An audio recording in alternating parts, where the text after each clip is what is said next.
Top quality और consistent performance के लिए सिर्फ सिल्वर पंप नाम याद रखना।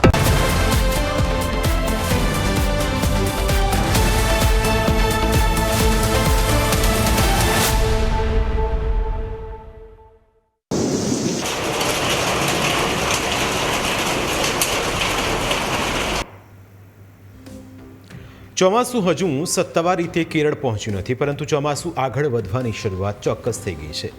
એટલે 2-3 દિવસમાં તે કેરળ પહોંચી શકે છે. એટલે ગુજરાતમાં સત્તાવાર રીતે ચોમાસાનું આગમન 15 જૂન પહેલાં થવાની કોઈ શક્યતા નથી, પરંતુ ગુજરાતમાં પ્રી મોન્સૂન એક્ટિવિટીના ભાગરૂપે 4 જૂન સુધી વરસાદની આગાહી છે. હવામાન વિભાગે રાજ્યના 9 જિલ્લામાં 1 જૂને મોડી રાત્રે ભારે પવન અને ગાજવીજ સાથે વરસાદની આગાહી કરી છે. ખાસ કરીને સાબરકાંઠા, અરવલ્લી અને મહીસાગર જિલ્લામાં ભારે પવન સાથે ધોધમાર વરસાદ પડવાની આગાહી છે.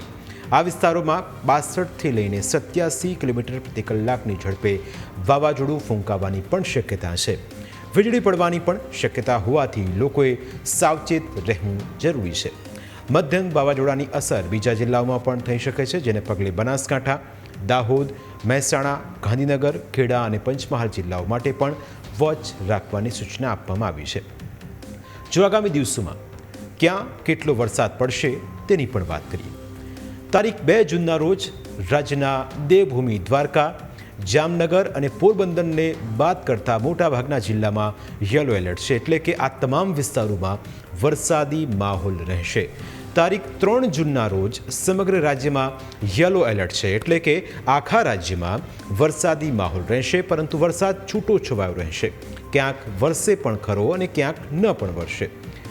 હળવાથી મધ્યમ વરસાદની આગાહી છે. અને 4 જૂનના રોજ બનાસકાંઠા, સાબરકાંઠા, અરવલ્લી, મહીસાગર, દાહોદમાં હળવાથી મધ્યમ વરસાદની આગાહી છે. આ ઉપરાંત પંચમહાલ, વડોદરા, છોટાઉદેપુરમાં હળવાથી મધ્યમ વરસાદની આગાહી છે. જ્યારે દક્ષિણમાં ભરૂચ, નર્મદા, સુરત, તાપી, નવસારી, ડાંગ અને વલસાડમાં હળવાથી મધ્યમ વરસાદની આગાહી કરવામાં આવી છે. સૌરાષ્ટ્રની વાત કરીએ તો ભાવનગર, અમરેલી, જૂનાગઢ, ગીર સોમનાથ અને દીવ દમણમાં હળવાથી મધ્યમ વરસાદની આગાહી કરવામાં આવી છે. રાજ્યમાં વરસાદ તો જરૂર પડશે, પરંતુ તાપમાનમાં કોઈ મોટો ફેરફાર થવાની શક્યતા સેવાતી નથી.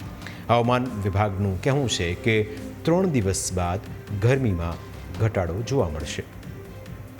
आने वाले 7 दिनों के लिए जो गुजराती स्टेट के फोरकास्ट में आने वाले 5 दिनों के लिए डे 1 से लेकर डे 5 तक light to moderate rain Gujarat region में और साथ में सौराष्ट्र और कच्छ रीजन के लिए है.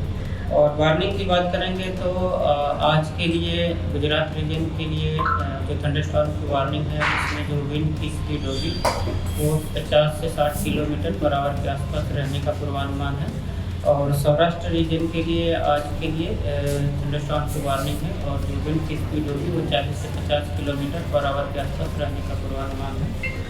और डे 2 से लेकर डे 4 तक के लिए जो थंडरस्टॉर्म की वार्निंग है, उसमें जो विंड की स्पीड होगी गुजरात रीजन और साथ में सौराष्ट्र और कच्छ रीजन में 40 से 50 किलोमीटर के आसपास रहने का पूर्वानुमान है.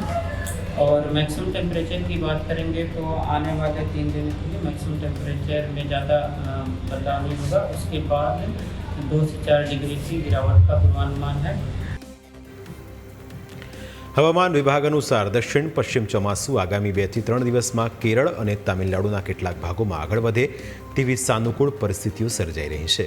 આમ 2 સાયક્લોનિક સર્ક્યુલેશન સિસ્ટમ સક્રિય થવાના કારણે ગુજરાતમાં આગામી દિવસોમાં ચોમાસા પહેલાંની ગતિવિધિઓ તેજ બનતી જોવા મળશે.